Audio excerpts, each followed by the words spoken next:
Hello, Soloshot users. Are you tired of your footage looking like this? Or this?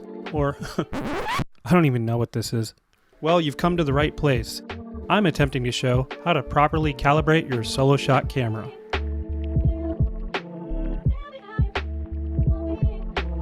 First off, my name is Patrick and I live in Los Angeles, California, and I am a post-production editor. One of my main hobbies is surfing, and it's what I've been doing for about 30 years now. A few years ago, I purchased a Soloshot 3 25x zoom, and I have been getting a ton of use out of it. Now, without a doubt, this camera can have its frustrating moments. But over the past year or so, I've been getting some pretty consistent results. And since I've been having so much luck, I figured I'd share some of my insight and try and make your experience with your Soloshot a better one, particularly when it comes to using it for surfing. Now, before we get started, let me just say that each of these cameras are a little bit different in the way they calibrate. And I believe it's all about finding that sweet spot and getting your camera calibrated correctly.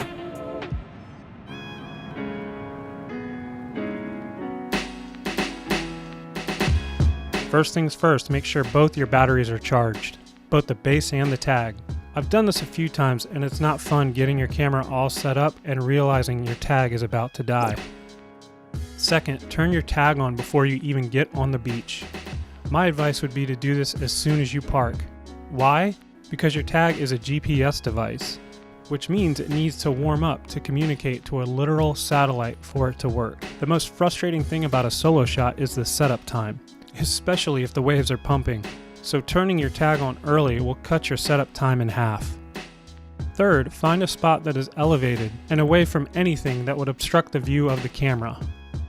A Soloshot operates off a line-of-sight transmission. The definition of line of sight is the ability to draw a straight line between two objects without any other objects getting in the way. GPS transmission are line-of-sight transmissions. So anything like trees, buildings, rocks may prevent a clear line of sight. Also, in this diagram, you'll see that the base of your Soloshot is the base station, and the tag on your arm is the roving receiver. And anything blocking that transmission will cause your camera not to track properly. Fourth, turn your camera on. Once your camera is on, you'll go to the track feature and hit track. Now with your camera on and your tag booted up, your readout will say 0/0. This basically means your camera is on, but it's not recognizing any tags. Once I detach the tag from the camera, I then should see a different readout, 1/1. The first one is letting you know that your tag is now GPS enabled, and the second one is your base recognizing your tag. Now from there, leave your tag detached from your base and hit track. You'll then begin to get a countdown. Once the countdown starts, then redock your tag onto your base, and your Soloshot should then begin to calibrate. Calibration usually takes between 2 and 3 minutes. Once calibrated, your lens will extend slightly, which is the indicator that you're ready to go. Now that your camera is calibrated, it's time to track. Undock your tag and your camera should now read 1/1, which means a couple things. Your base is still recognizing your tag, and now your camera is writing a file to your SD card. Now with your tag and your armband, walk away from your camera. This step is very important, and I've come up with a system I've dubbed the Z-line. It's a basic zigzag to the lineup. I usually run off to the right about 50-60 yards, and then back again, crossing the center line of the camera to the left for another 50-60 yards. Be sure to stay away from your camera at this point because getting too close can throw off the tracking and make the camera's framing wonky. And it's from here I'll do my paddle out. But my paddle out is back again to the center line of the camera. This seems to give the camera a good distinction as to where I am in the lineup. And it's usually on my paddle out, my Soloshot will zoom in and lock onto me. A good way to know that you're locked on is the green light flashing is very distinct and bright. If it isn't, your camera more than likely isn't tracking properly, and you're probably not framed up. Once you're in the lineup and settled, try to stay to one side of your Soloshot.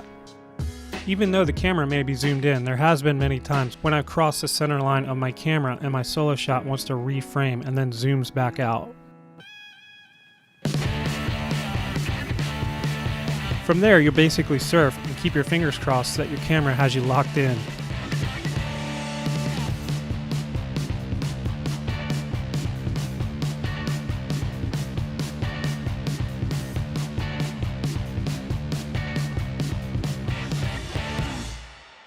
Now once you get out of the water, I find this very important. You don't want to do a hard shutdown of your camera. You hit the power button just for a second to turn on your OLED screen. From there, you'll see your camera is still recording. What I like to do is hit pause and watch the counter stop before I turn the camera off. The reason for this is because I've gone to shut down the camera when the battery is very low. Instead of cycling down, the camera will just do a hard cutoff. And when that happens, the camera doesn't have time to write the file. So by doing this first, you're assured the file is written and your footage is saved. And then you can go on to shut the camera down. Another way to keep this from happening is to buy an external battery. This easily hooks into your Soloshot using your charger cable and your external battery. You can slap a piece of Velcro on the side of the Soloshot, and this will keep your camera recording for an hour and a half to 2 hours at least than it would without it. Okay, that's my tutorial for how to properly calibrate your Soloshot for surfing. There's a link below for the external battery and the Manfrotto camera bag I use to store my Soloshot. Also, I have information on my camera settings. Keep in mind, my Soloshot is a 25x, so results may vary if you have a 65x, but I'm interested to hear your feedback in the comments. Leave me any other comments in the section below, and hopefully sometime soon I'll show you how to import your clips into an editing software program called Premiere Pro, which is the software I use to edit my videos. Also, lastly, I'd ask for you to subscribe to my channel. There's also a link to a couple other Soloshot videos below. Both of them inspired me to make my own, so I feel like you should really check those both out. Alright, happy surfing! Oh yeah, thanks to my brother Jason, he helped me out with the graphics on this video, and I really appreciate it.